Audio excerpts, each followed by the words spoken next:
bahwa nanti di surga ada orang yang dia terheran-heran karena dimasukkan ke dalam surga yang VVIP mun bahasa orang, very very important person. Jadi tos mah surga spesial.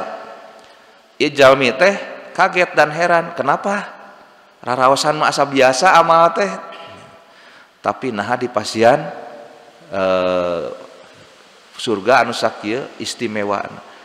Ternyata disampaikan kepada orang tua itu bahwa dia mendapatkan itu semua buat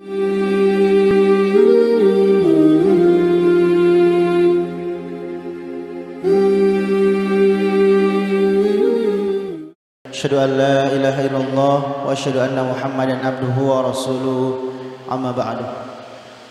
Qala Allah ta'ala fil Qur'anil Karim, a'udzu billahi minasyaitonir rajim. Ya ayyuhalladzina amanu taqullaha haqqa tuqatih wa la tamutunna illa wa antum muslimun.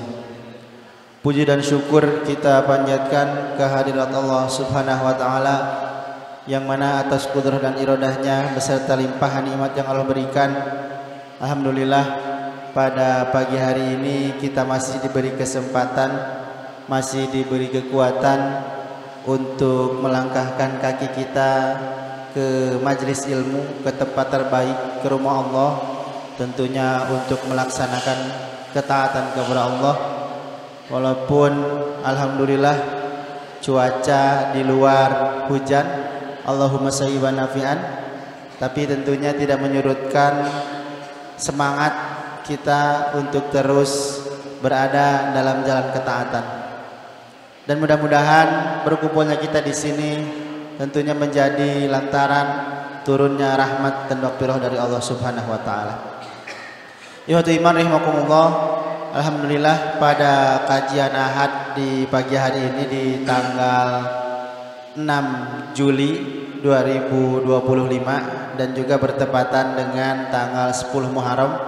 Mudah-mudahan bagi kita semua yang sedang melaksanakan saum sunnah Asyura dan tentunya kemarin juga mudah-mudahan telah menyelesaikan saum Tasu'a, Allah beri kelancaran dan kemudahan dalam melaksanakan ibadah saum ini. Alhamdulillah pada kajian pagi hari ini kita akan berkesempatan belajar kembali bersama Ustadz Budi Setiadi. Alhamdulillah Al Ustadz sudah berada di hadapan kita semua, dan insya Allah tema yang akan dibahas pada kajian pagi ini terkait dengan iman sebagai pondasi hidup. Mudah-mudahan dapat menjadi tambahan motivasi untuk kita semua dan tentunya menambah hazanah keilmuan kita agar kita menjadi pribadi yang lebih bertakwa di sisi Allah. Maka dari itu ikhwati iman sekalian, mari kita persiapkan penglihatan, pendengaran dan perhatiannya kepada apa-apa yang akan Ustaz sampaikan, yang insya Allah akan sangat berguna dan bermanfaat untuk kita semua. Baik, kajian kita mulai. Kepada Al Ustaz dipersilahkan.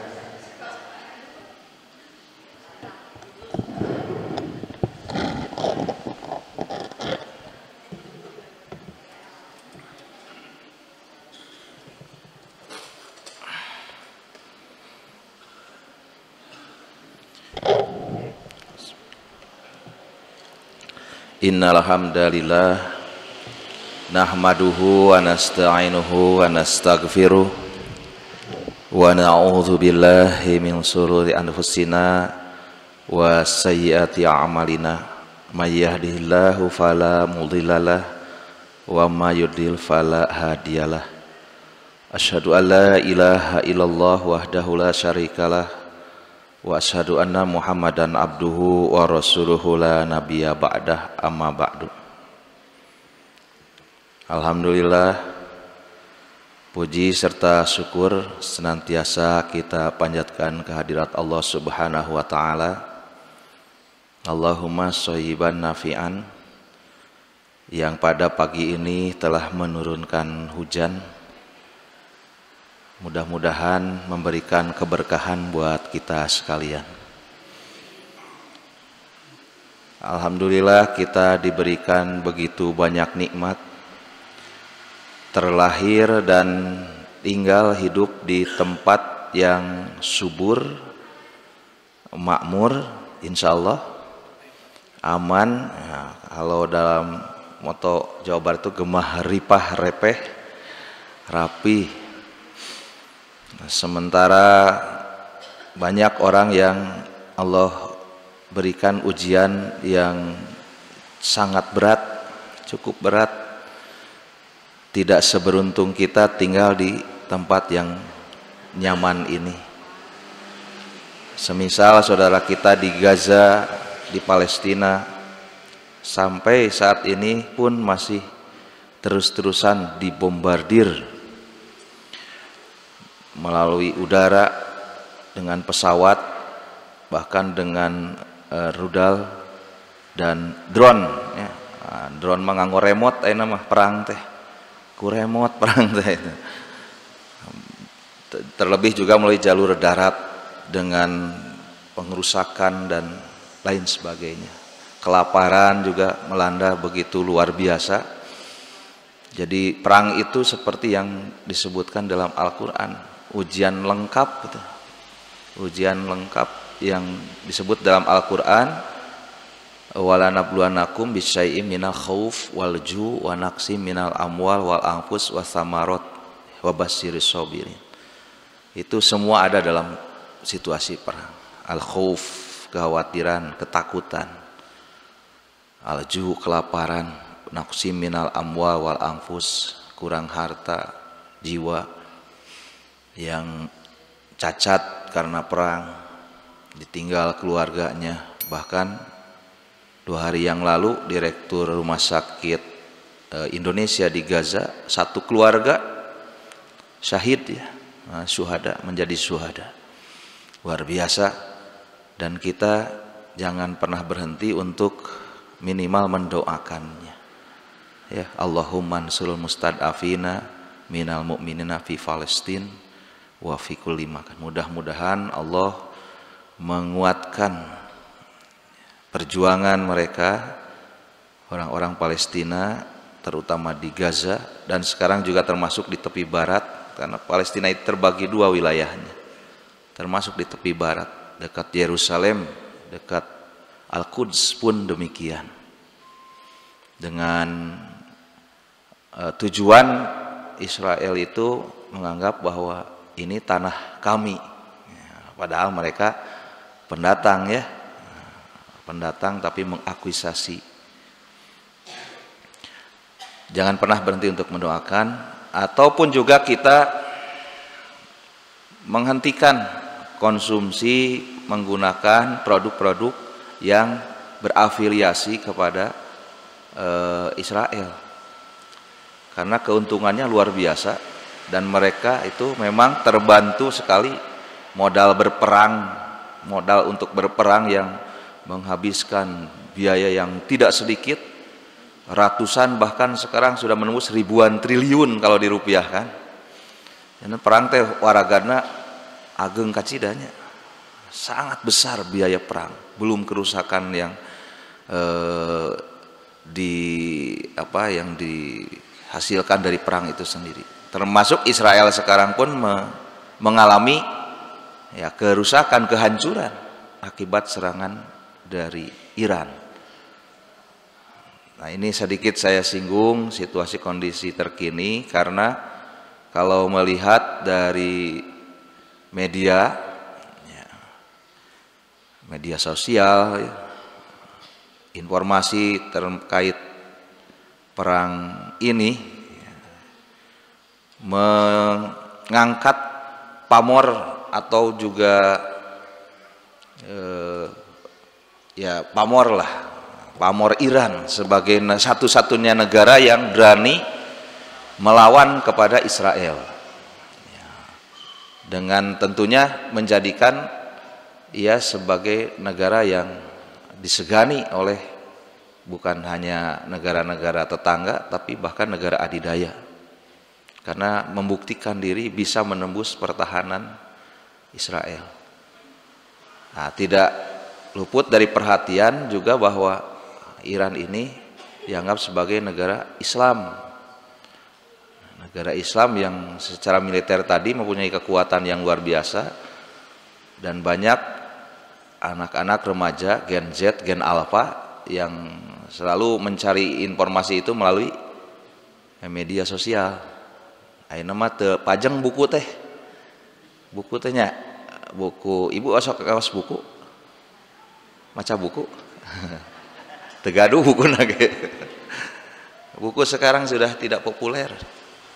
Pengetahuan anak-anak itu sekarang melalui media. Maka nah ini ada yang memanfaatkan framing, ya, memutar balikan atau membuat gambaran yang bukan asli tapi di framing. Iran itu adalah negara yang sudah diketahui oleh banyak khalayak, ya, secara pemahaman keislaman berbeda dengan Islam yang sekarang kemudian dipilah menjadi ada Islam Sunni dan Islam Syiah. Memang dua pemahaman ini tidak seperti madhab fikih yang banyak digunakan dalam pemahaman umat Islam. Kebanyakan yang sekarang disebut dengan Islam Sunni, padahal Islam Sunni itu Islam itulah. Ya, Islam itu ya Sunni Syiah, Islam mah Islam weh.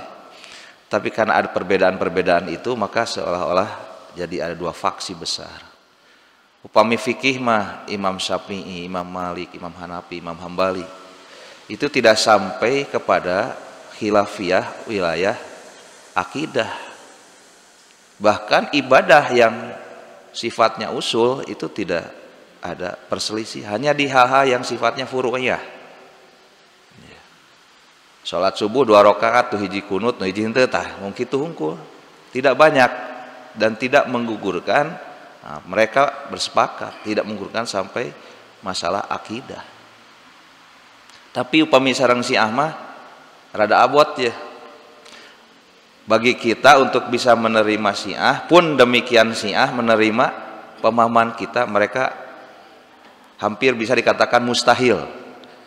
Jadi ibarat cai sareng minyak. Kenapa? Karena ini dari usulnya yang berbeda.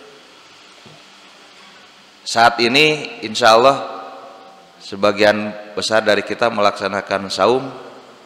Insya Allahnya ibu saum bu. Tadi tas disebatku moderator. Saum Asyura nya. Ini berdasarkan kepada hadis riwayat Imam Muslim. Anna Rasulullah SAW su'ila an siyami yaumi Asyura faqala yukaffirus sanatal madiyah. Nah, saum Asyura Nabi ditaros kaitan dengan saum Asyura, saum pada tanggal 10 di bulan Muharram. Kata Nabi, yukafirus sanatal madiyah, saum Asyura itu melebur dosa setahun yang lewat. Tapi kemudian Nabi ditanya, sesungguhnya saum Asyura ini bukan hanya kita yang mengamalkan, tapi ternyata orang-orang Yahudi juga melaksanakan saum ya atau puasa di tanggal 10 Muharram. Maka kemudian kata Nabi, sumu yauma Asyura wa khaliful yahuda sumu yauma qablahu aw yauma ba'dahu.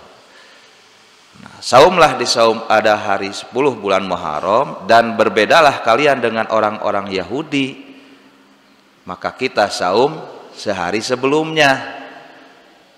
Tapi riwayat ini dikatakan bahwa ini terjadi pada akhir tahun kenabian, di mana pada bulan Muharram selanjutnya Nabi wafat, sehingga saum tanggal 9 di bulan Muharram atau Taswa ini belum pernah Nabi amalkan. Tapi menurut para ahli fikih ini termasuk kepada sunnah hamiyah. Tetap sunnah hamiyah, bahkan tadi sebetulnya menjadi pembeda antara kita dengan Yahudi. Jadi dari dulu umat Islam itu selalu percaya diri untuk tampil beda. Upami ayeuna minder, bahkan seolah-olah ya, Yahudi atau Barat, yang dari Barat itu lebih unggul, lebih baik dari kita. Padahal tidak selalu serta-merta seperti itu. Bahkan banyak hal yang justru mereka sekarang kembali memperhatikan yang dianggap dengan budaya. Karena mereka menganggap budaya saja, Islam itu budaya, produk pemikiran. Mulai diperhatikan sebagai perhatian ideologis. Ini kenapa umat Islam pada menutup aurat umpamanya. Menutup aurat. Sementara dalam perspektif mereka itu adalah budaya. Nah, padahal menutup aurat itu bukan masalah budaya, tetapi masalah syariah. Ketentuan yang berdasarkan kepada tuntunan, perintah dari Al-Quran ataupun juga dari hadis Nabi. Jadi kita menutup aurat, apalagi perempuan, menutup auratnya seperti itu adalah syariah. Nah, hanya saja ada hal-hal yang berhubungan dengan budaya. Jadi syariat itu tidak serta-merta dilaksanakan sebagaimana dohirnya ya, atau tekstual, tetapi ada yang bersifat budaya, memadukan dengan budaya. Contoh seperti ya pakaian secara syar'i. Hukum menutup aurat wajib berdasarkan syariat, tetapi model, bentuk, warna dan lain sebagainya itu ya budaya. Kalau budaya makulun, ya makulun itu ya rasional. Seperti sekarang para bapak menggunakan peci kan tidak sama. Apalagi seperti saya, peci ini adalah peci nasional katanya. Khas Indonesia atau Melayu mungkin ya, termasuk Malaysia juga pakai, Brunei juga pakai, bukan Indonesia saja. Asia Tenggara mungkin ya, Asia Tenggara. Jadi ciri khas. Sehingga kalau ada yang memakai peci hitam seperti ini di Arab, wah, terus pasti orang Asia Tenggara, untuk Indonesia, Malaysia atau Brunei atau Thailand mungkin ya. Sementara ini juga ada yang peci putih, ada yang macam-macam. Itu budaya. Ya. Ibu-ibu nganggo kerudung oke, warnana rupi-rupi, kayak bercorak dan sebagainya. Tapi yang penting hukum syari'inya adalah menutup aurat.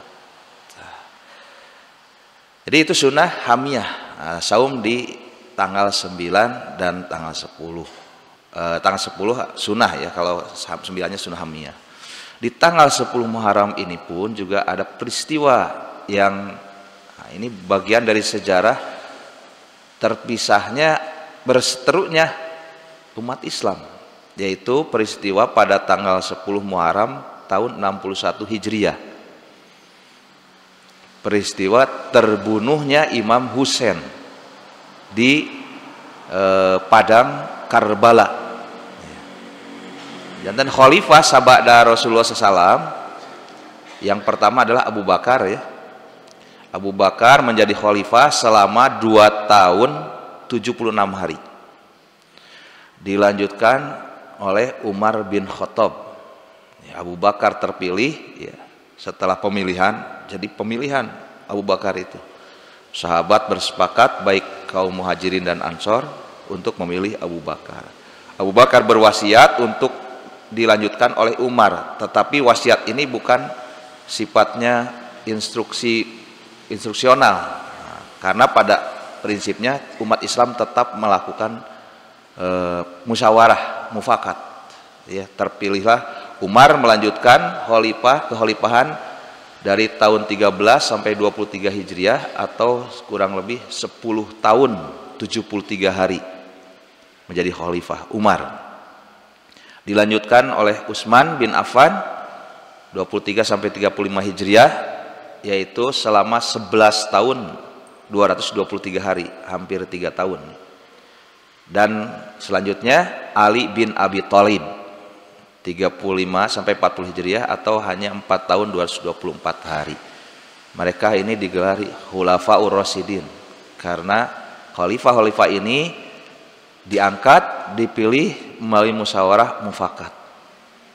Dan saat itu belum nampak adanya perseteruan. Nah, pada saat Imam Ali terbunuh, maka mulailah terjadi perselisihan di antara umat Islam, sehingga ada kelompok yang keluar dari barisan untuk berbaiat kepada khalifah yang dikenal dengan Khawarij. Sepeninggal Ali, Hasan, putranya Hasan bin Ali itu sempat memimpin di masa transisi. Masa transisi itu pamidi orang masa pertos B.J. Habibie gitu.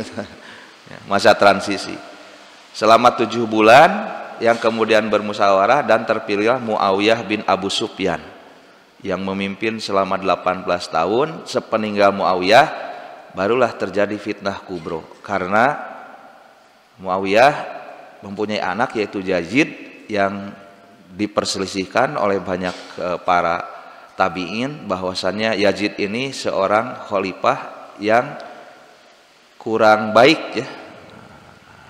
Tidak baiknya Yazid banyak diriwayatkan, apalagi kalau membaca literatur Syiah. Wah, ngeri lah pokoknya. Yazid mah karakter pemimpin yang tidak baik, disebut suka mabuk, disebut pokoknya rusak lah. Pemimpin yang rusak. Makanya Husain bin Ali tidak mau berbaiat kepada Yazid. Husain mendapatkan tekanan dari pemerintah yang dipimpin oleh Khalifah Yazid bin Muawiyah, sampai didatangi untuk mau berbaiat kepada kepada Yazid. Imam Husain tekersaeun. Akhirnya beliau pergi ke Makkah, pulang kampung atau namanya ke Makkah. Di Makkah juga tidak lama kemudian beliau dengan keluarganya yang kemudian disebut dengan istilah Ahlul Bait dalam versi Syiah menuju Kufah. Dalam perjalanan di Karbala dihadang oleh pasukan Yazid bin Muawiyah ini, sampai akhirnya terjadi peperangan dan terbunuhlah Imam Husain. Upami awas sejarah versi Syiah mah getir Bu. Ya, sejarah pembantaian Imam Husain dan Ahlul Bait itu sangat dramatis, sampai Imam Husain katanya ditusuk oleh 32 tombak, 34 panah, kepalanya dipenggal, kemudian diarak dibawa ke Kufah bersama kurang lebih 70 kepala yang lainnya disetorkeun ka khalifah. Upami awas literatur Syiah gitu. Makanya mereka sangat dendam, teu nampi eta teh incu nabi dikitu-kitu, tidak menerima. Sehingga di tanggal 10 Muharram mereka selalu mengadakan perayaan meratapi kematian Imam Husain dengan melakukan ritualnya menyiksa diri sampai menumpahkan darah, bahkan tidak sedikit yang sampai meninggal dikeun ka maot. Aya nu ku peso, aya nu ku pedang, aya nu rupi-rupi di Karbala. Karbala itu di Irak, hampir berdekatan perbatasan sareng Iran. Ekspresi duka cita mereka wujudkan dengan bukan hanya meratapi kematian Imam Husain, tapi juga menyiksa diri sampai menumpahkan darah, bahkan sampai duit kaum aya nu maot sagala rupi. Tiasa ninggal dina YouTube garasa perayaan Karbala di berbagai daerah. Ya, paling besar yaitu tentunya di tanah suci mereka, yaitu Karbala. Ayatullah Ali Khamenei kamari menyuarakan seruan untuk rekonsiliasi lah membahasa politik. Tidak ada lagi dikotomi Sunni Syiah, kita sama-sama Islam. Maka saya juga menyampaikan kepada Syiah ekstrim. Jadi aya stigma tiaranya yang disebut Syiah ekstrim. Wallahu alam, dan sepanjang penelusuran mengenai Syiah yang saya baca ataupun juga hasil diskusi dengan beberapa asatid, memang sebetulnya yang berkembang Syiah saat ini adalah Syiah Imam Isna Asyariyah, 12 imam. kalebet ieu nu dianggo ku Iran. Di dinya mah aya takfiriyah, aya pengkafiran, bukan hanya kepada kita tapi juga kepada para sahabat. Karena juga di dalam hadis yang diperselisihkan kesahihannya hanya terdapat dalam Sunan At-Tirmidzi, juga riwayat Imam Ibnu Majah. Nabi satu saat di sebuah ladang yang namanya Ghadir, sepulang berperang memberikan jatah harta rampasan perang, ghanimah, kepada Ali yang lebih banyak daripada sahabat yang lain. Terjadilah fitnah kepada Nabi, bahwasanya Nabi teu adil jeung sajabina. Sampai kepada Nabi, kemudian Nabi mengumpulkan sahabat yang pulang dalam perang tersebut dan menyampaikan, ringkasna hadisna nyebatkeun kieu, man kuntu maulahu fa aliyun maulahu. Siapa yang aku menjadi orang yang dia cintai, maka selayaknya Ali menjadi orang yang dia cintai. Maulahu dari kata wala, waliyun. Ya, hadis secara makna jantan debatable, diperselisihkan, karena kata wali ini mengandung banyak makna. Upami numutkeun si ama, wali itu adalah pemimpin. Jantan sanu ngajantankeun Nabi Muhammad sebagai pemimpinna, fa aliyun itu, fa itu langsungnya mubasyarah. Sabada Nabi maka kedahna Ali nu janten pemimpin. Sehingga dalam perspektif Syiah tadi, Abu Bakar, Umar, Utsman itu telah mengambil hak Ali dan telah menentang pernyataan Rasulullah, sehingga ada yang sampai mengkafirkan sahabat Abu Bakar, Umar, dan Utsman. Sampai saya lihat dalam syahadat Syiah, mereka menyebutkan pengkafiran itu dalam syahadatnya. Hari urang masyahadat teh asyhadu alla ilaha illallah Muhammadar Rasulullahnya. Toh sakitu dari sebat lagi syahadatain. Di Syiah dugi ka syahadat itu ditambahkan wa ashadu anna aliyan waliyullah wa ashadu anna Abu Bakrin wa Umar wa Utsman wa Aisyah wa Hafsah finnar dina neraka. Aya nyebut eta mah Syiah nu sanes, mohon intinya di Syiah dugi ka aya nu ngagaduhan pemahaman seperti itu. Bahkan tidak cukup dalam syahadatnya, mereka juga memproklamirkan itu semua dalam kunut di setiap sholat. Cobi rupina aya keneh teh dina YouTube-nya. Cenah ieu fitnah-fitnah. Mun kan buktos aya. Walau alam nah Syiah sadayana kitu nganu jelas pemahaman Syiah ada yang sampai sejauh itu, maka sulit untuk diterima. Terakhir Dr. Yusuf Qaradawi Allahu yarham sudah meninggal, sempat menyampaikan keinginan untuk rekonsiliasi. Tapi selama mereka mengkafirkan sahabat, tidak mungkin tercapai kesepakatan. Upami tos ngapirkeun sahabat, logikana secara penerimaan riwayat hadis, maka hadis-hadis yang diriwayatkan oleh orang-orang yang dianggap kafir tadi tidak mungkin diterima. Ya tidak mungkin manya nampi riwayat orang nu kafirnya. Kan syarat hadis sahih teh gitu. Dulu begitu ketat para muharijul hadis dalam meriwayatkan hadis, rawi-rawi itu diteliti. Maka tidak mungkin rawi yang dianggap kafir diterima periwayatannya. Jadi tos pasti mau ngagunakeun doa iftitah subhanaka Allahumma wa bihamdika tabarakas muka ta'ala jaddaka wala ilaha goeruk kumargi eta teh riwayat Umarnya. Karena Umar kafir. Salat tarawih mau mungkin 11 rakaat. Da 11 rakaat mah riwayat Siti Aisyah. Tapi di Bandung seueur urang Syiah teh salat tarawihna 11 rakaat gitu. Ngiringan. Nah, Oh, ada takiyah cenah. Nah, ayat takiyah. Iwati rahimakumullah, ini sedikit saya singgung karena juga berhubungan dengan bab keimanan. Sekalipun saat ini kita akui dan di satu sisi juga sami simkuring sepakat kaitan siapa yang memerangi Israel mah didukungnya secara politis, bujang-bujang Iran sahawai oke.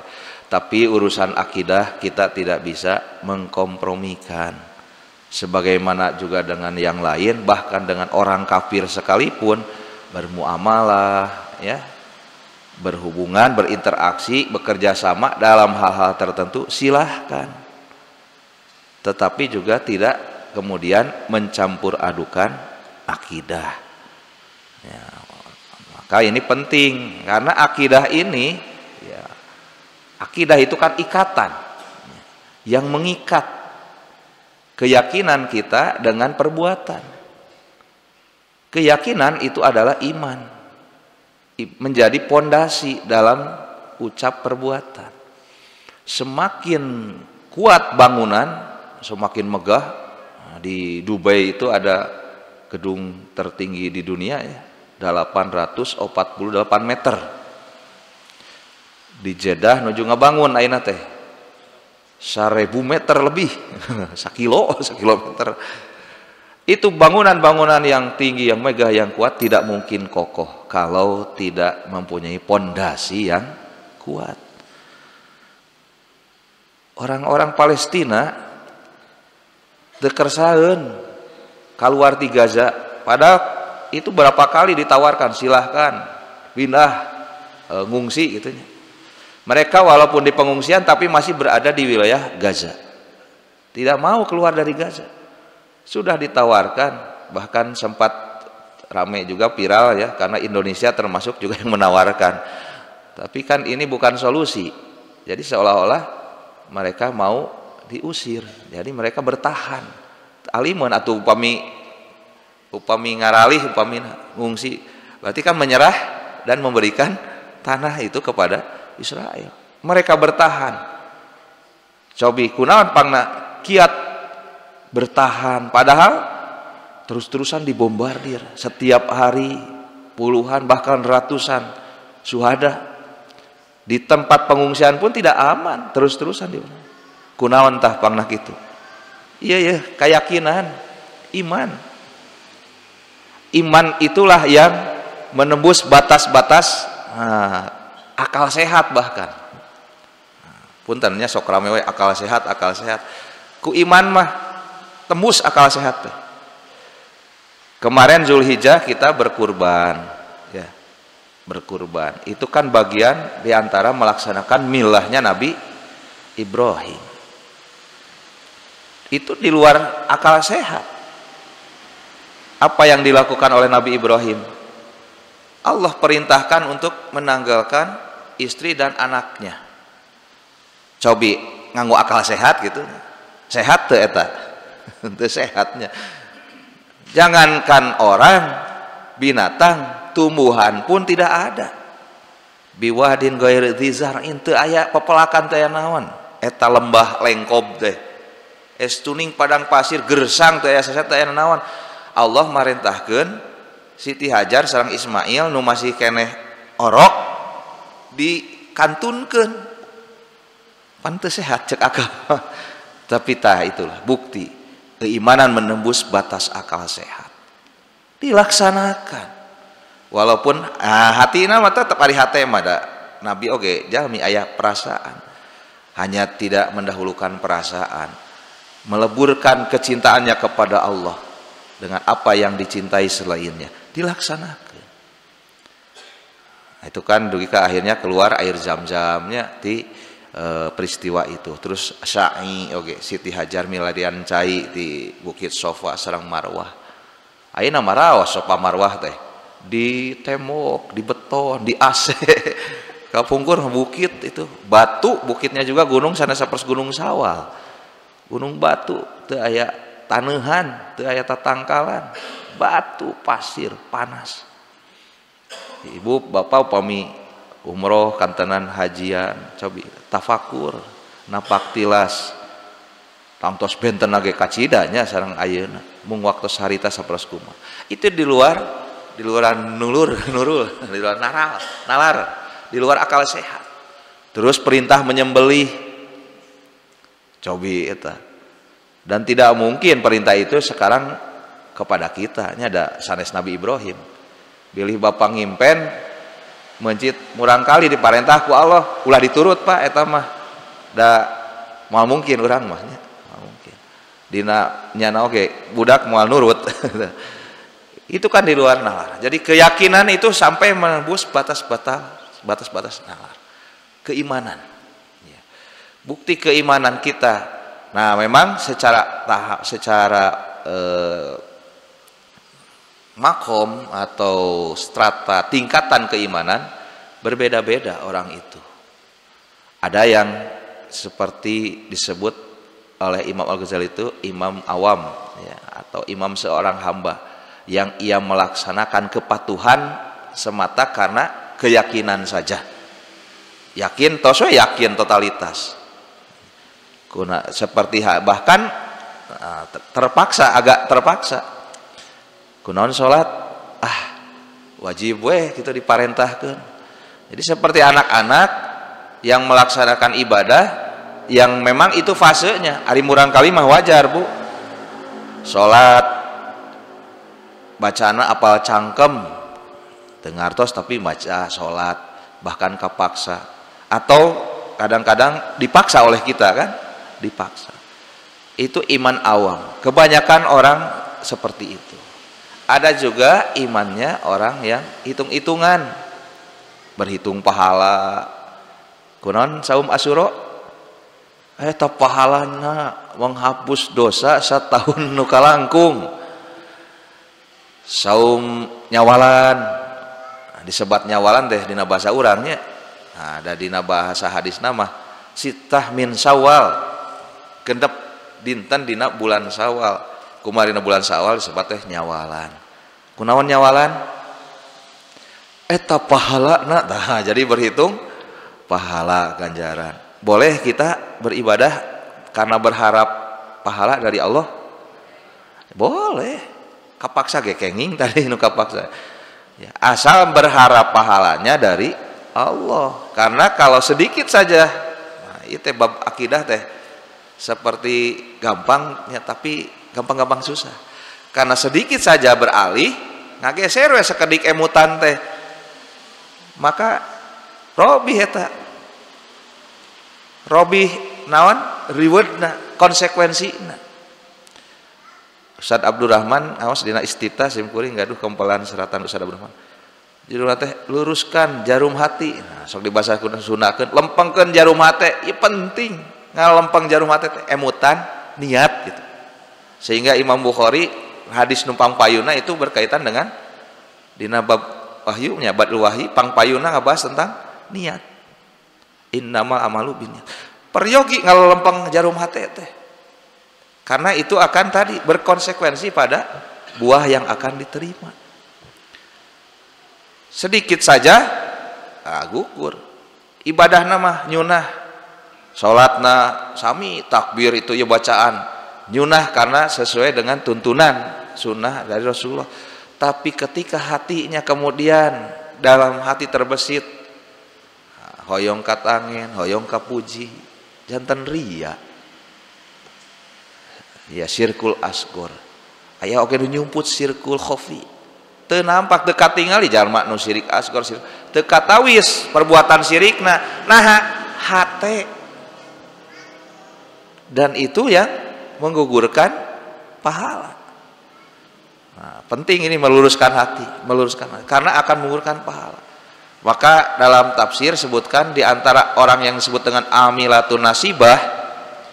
Amilatun itu yang beramal tapi dia tidak mendapatkan pahala, jadi celaka kan sama itu dalam surah Al-Ghasyiyah ya, termasuk orang yang celaka adalah orang yang beramal. Komo nu teu beramal mah gitu. Nu beramal we celaka karena satu amalnya salah. Jadi kesalahan dalam beramal ya ujian kayak kan gitu, hari lepat mah nyelepat ngerjakeun tapi lepatnya lepat.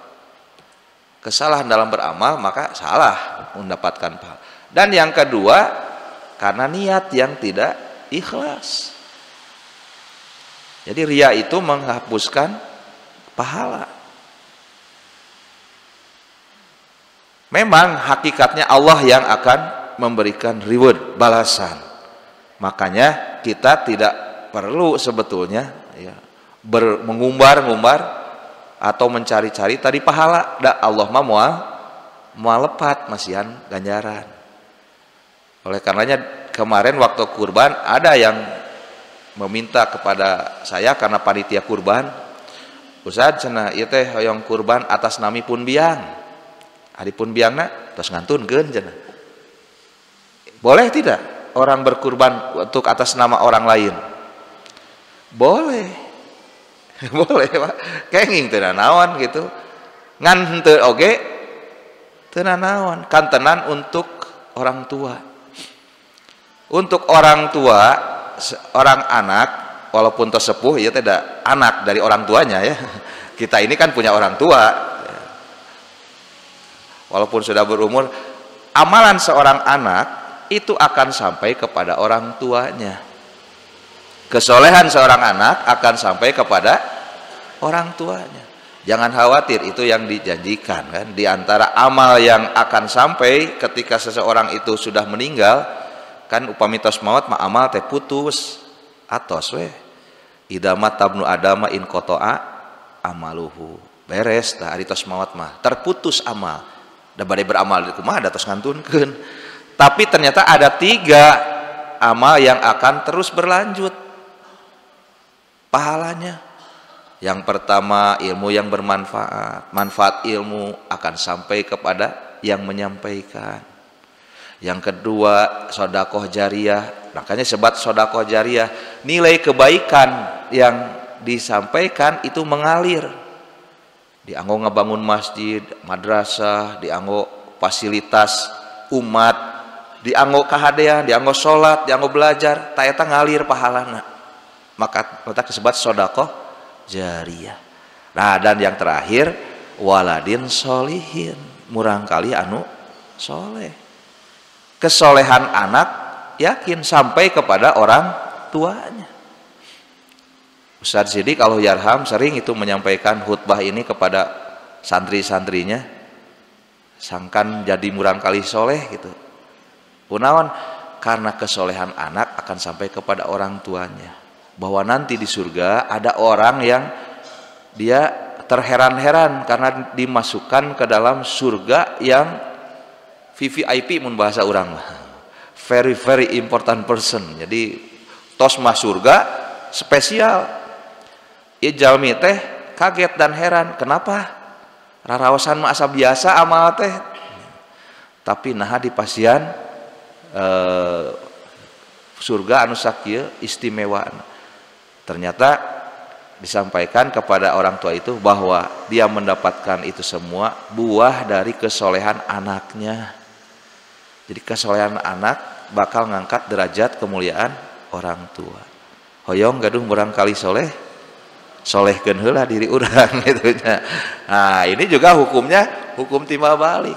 Ketika kita berharap ingin punya anak soleh, maka kitanya juga harus jadi teladan kebaikan. Terlebih kita tadi punya orang tua, ya, kita semua punya orang tua. Tentunya orang tua kita, apalagi yang sudah tiada, ya, nutos teu aya, kantana nunuju aya mah, itu membutuhkan kebaikan kesolehan kita. Jadi solehkeun diri urang. Tapami teh diserat oge insyaallah. Tadi pahala kurban kita sampai kepada orang tua. Kalaupun mau ditulis tidak apa-apa, tapi tolong dijaga hatinya. Karena kadang-kadang nah, setan itu tidak akan pernah berhenti menggoda manusia. Bukan hanya untuk melakukan perbuatan dosa, tetapi kesolehan, ibadah, amal soleh pun masih saja digoda. Naon digodana? Emutanana. Maka kadang-kadang sok aya kantos gitu dina perasaan aya perasaan raos bangga gitu tah. Bangga tos tiasa kurban, bangga tos tiasa haji. Kia mulai nyalira padahal mah, tapi dina emutan teh aya paraosan bangga Upami kebanggaan itu untuk dirinya, ya itu menjadikan motivasi. Tapi upami dicarioskeun ka batur, disebat-sebat, anggot kadituna jadi ngahinakeun batur. Nah, ini di antara tifu muslihat syaitan, merusak hati seseorang. Nah, bab hati mah kantos simkuringnya ngajelaskeun di dina pangaosan nu kalangkung. Jadi inilah kekuatan iman, menjadi pondasi yang mengokohkan orang-orang Palestina bertahan di luar nalar akal sehat demi sebuah keyakinan, keimanan. Iwatu iman rahimahumullah. Nah, dan iman ini tidak hanya sekedar berwujud pada ketaatan, tapi kita harus terus meningkatkan keimanan. Yang selanjutnya kata Imam Al-Ghazali, makom keimanan itu adalah iman bila ilmi, dengan ilmu, tolabul ilmi, ilmu-ilmu agama, nasihat, tausiah, menguatkan keimanan. Tekeng disepelekeun ya tipayun kantosnya ghazwul fikrah, perang pemikiran yang merusak akidah, merusak keimanan. Tantangan zaman sekarang cobi we tinggal jalmi trending na ayeuna jalmi teh seueur anu teu percaya karena agama di negara-negara barat, negara maju, apalagi dengan adanya AI, kecerdasan buatan. Ini sebuah pertarungan dalam wilayah pemikiran. Jadi di sana itu sudah banyak orang yang tidak beragama, lumrah tidak beragama teh. Walaupun juga masih mempunyai keyakinan akan adanya hari pembalasan, tapi beragama dalam artian melaksanakan ibadah, ritual-ritual ibadah. Tos henteu. Gereja-gereja sepi. Terus agamana naon cenah? Agama naon tos teu peryogi kana agama. Termasuk sekarang merajalela ke kita serangan-serangan pemikiran ateis, sekularisme, pluralisme, liberalisme. Islam nama tapi liberal, Islam tapi pluralisme, gentong ribut agama naon wae oge sami ngaranna ge agama. Henteu riweuh teu kacau, sedang sami benten ngaran Tuhan aya sadayana bertuhan ngan beda nami. Teras ibadah sami ngan benten praktek. Jadi semua agama adalah sama gitu kan. Pluralisme begitu. Semua mengajarkan kebenaran. Inna dina indallahil Islam. Tapi di awal ayat nate semua agama adalah ajaran keselamatan gitu. Al-Quran dipakai tapi terjemah tafsirnya kemana-mana. Tolabul ilmi menguatkan akidah, menguatkan keimanan. Iman yang kokoh, yang kuat, yaitu yang didasari oleh ilmu. Dan ilmu yang baik, ilmu yang didasari oleh iman. Kalau hanya sekadar ilmu, rupina majeng terasnya keilmuan jalmi ayeuna. Peradaban katawis tina peradaban zahir, pembangunan, teknologi, modernisasi dan sebagainya maju, ilmu maju. Tapi berbicara keimanan, lihat saja dampaknya. Apakah ilmu itu memdatangkan kemaslahatan atau kemudaratan? Ari koruptor teh jalmi nu berilmu atau nu bodoh? Berilmu dan nu bodoh mah maling. Ya, beda istilahnya. Padahal sami maling eta teh. Tapi dengan ilmunya, dia maling bukan puluhan ribu, ayeuna mah malingna ge korupsi teh tos triliun. Sanes miliar triliun. Miliar tos da aneh triliun. Tuh dengan ilmu malah bisa merusak pertambangan ya, eksploitasi lahan dan lain sebagainya. Kerusakan oleh orang yang bodoh atau berilmu. Berilmu. Perang ayeuna cobi. Tos teu usum ku panah ku tombak teu aya. Kecuali mungkin di pedalaman masih aya. Perang ayeuna perang modern. Siga barudak main games. Mohon gitu, drone, rudal, nu maenkeun mah di mana mah eta teh. Teu acan deui mulai menyusup. Karena mereka menggunakan teknologi, maka teknologi pun saling serang. Terus gitu anu perang teh. Tah kirang-kirang mah ilmu teh geuning ngaruksak. Kirang naon? Kirang iman. Jadi antawis iman dan ilmu mah dua sisi mata uang yang tidak bisa dipisahkan. Ya, iman dikuatkan oleh ilmu dan ilmu harus didasari oleh iman. Maka akan mendatangkan kemaslahatan, keselarasan. Kalau ada yang pincang diantaranya ya itu akan lemah. Termasuk tadi iman. Jika iman dikatakan sebagai sebuah keyakinan, anu sesat teh gaduh keyakinan. Mun sesat iring aliran sesat, aya nu ngaku nabi, aku malaikat di Indonesianya. Aya pengikutna. Seueur. Kamari mah aya nu bisa ngobrol jeung sireum geuningan. Kabar deui nya eta jalma. Bisa ngobrol jeung widadari bahkan. Serupa-rupa aya nu pengikutna.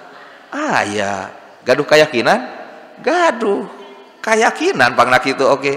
Ngan ieu tah kirang ilmu. Dulu ada gerakan teroris di urang caranya bom bunuh diri itu ini. Gaduh keyakinan eta nu teroris gitu teh.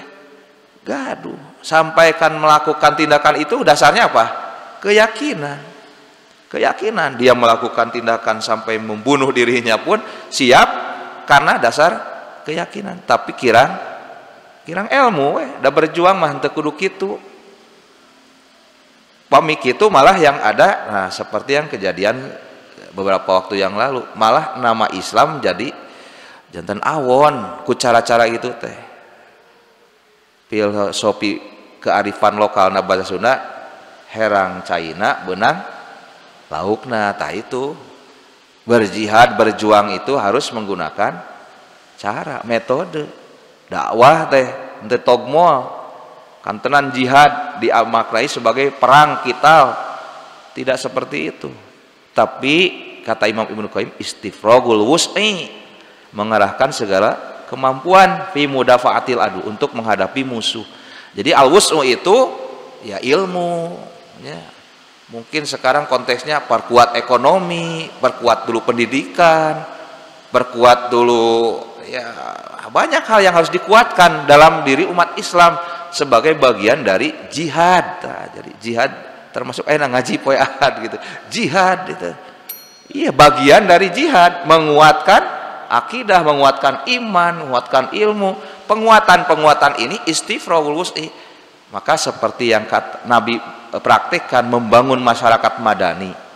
Jadi Nawawi Yasrib jantan Madinah karena kuat semuanya, kokoh.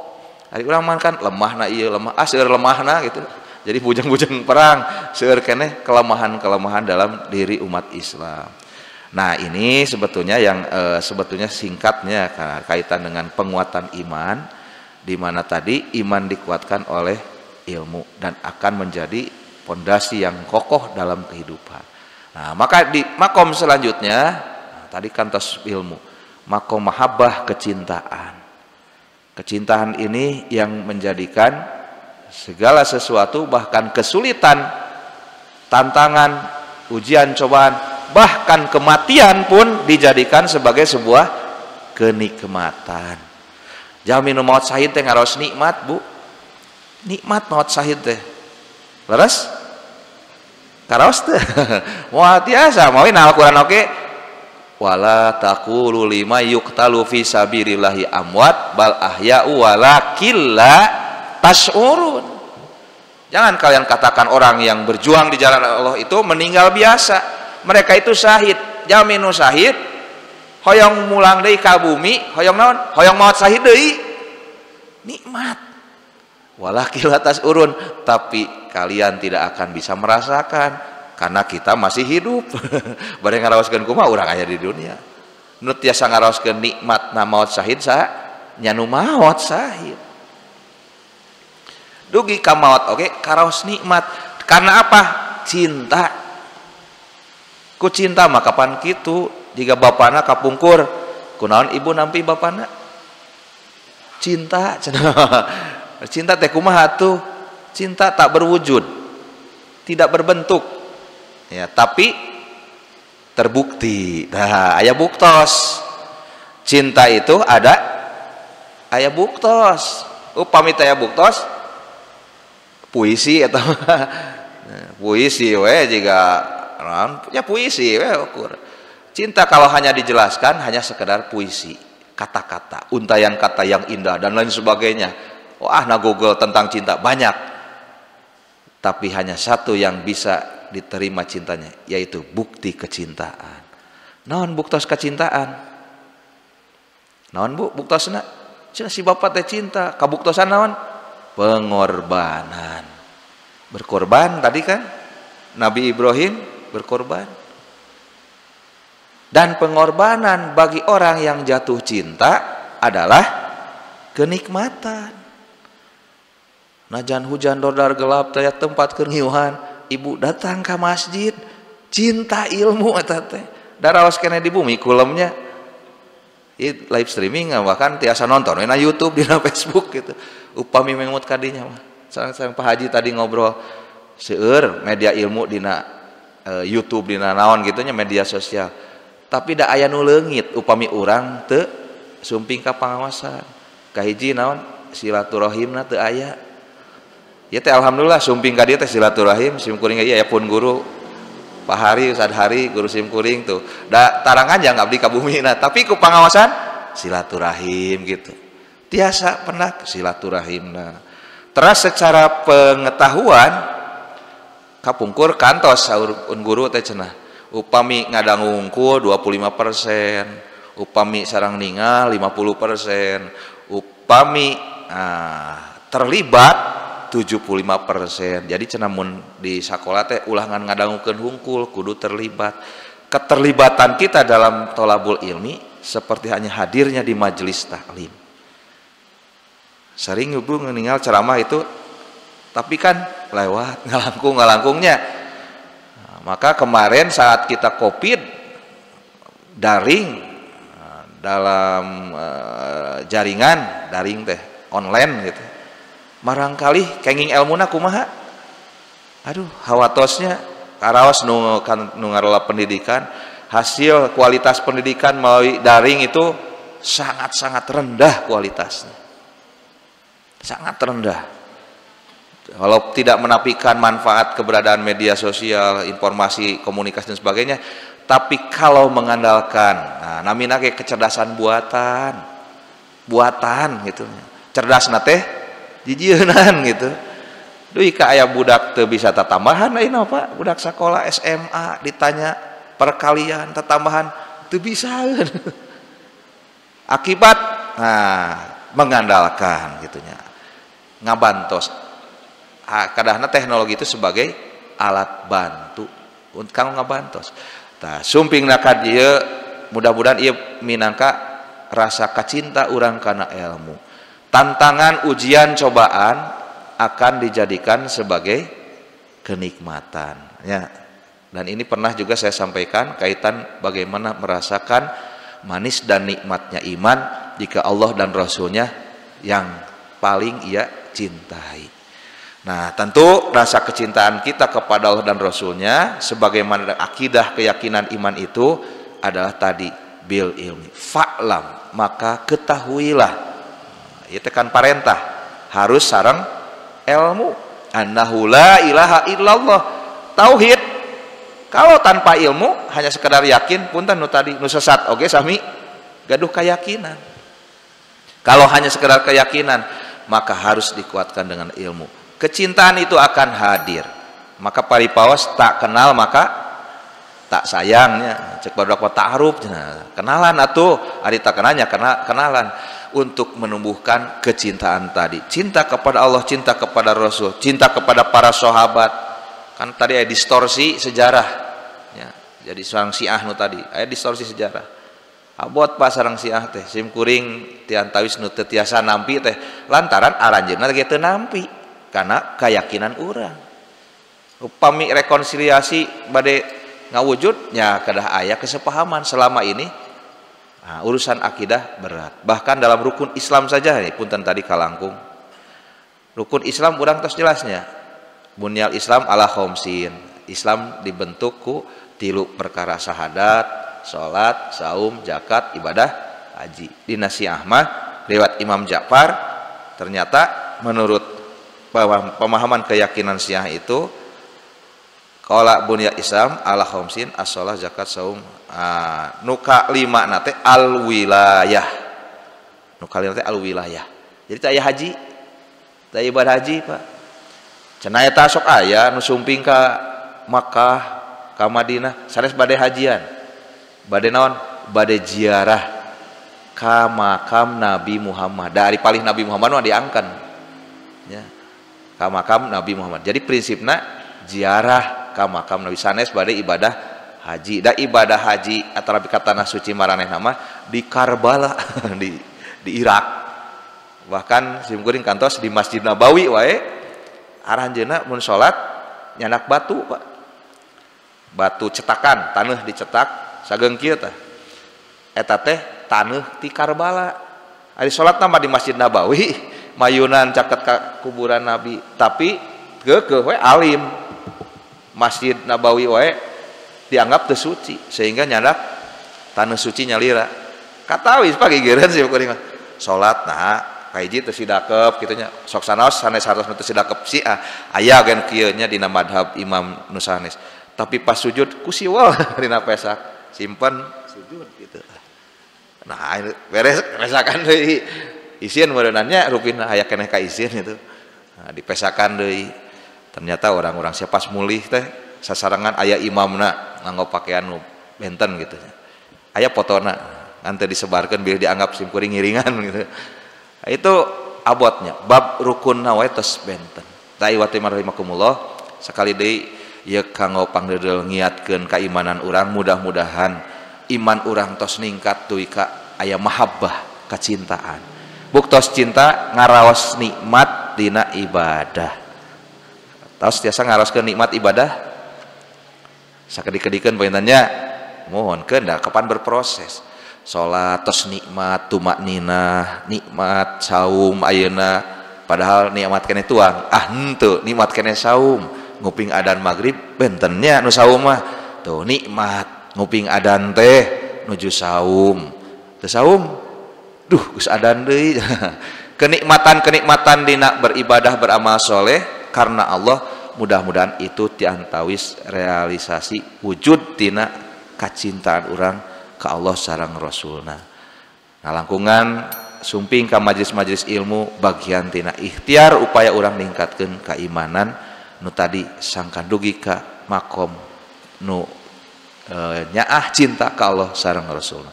iwatu iman rahimakumullah rupina cekap sakitu anu tiasa kapihatur di akhir panutup ieu pangaosan tadinya sakali deui ulah liren bosen urang ngaduakeun utamina ka wargi urang di Palestina di Gaza mudah-mudahan Allah maparinan kakiatan kasabaran ngalungsurkeun pitulungna oke maparin balasan anu satimpal ka jalmi-jalmi zolim wabil khusus orang Zionis Israel mudah-mudahan Allah maparin balasan anu satimpal Allahumma ansur mustad'afina minal muslimina wal mu'minina fi Palestina wa fi Gaza wasdud wat ataka ala adaidin minat kafirina wad dhalimin Rabbana atina fid dunya hasanah wa fil akhirati hasanah wa qina adzabannar assalamualaikum warahmatullahi wabarakatuh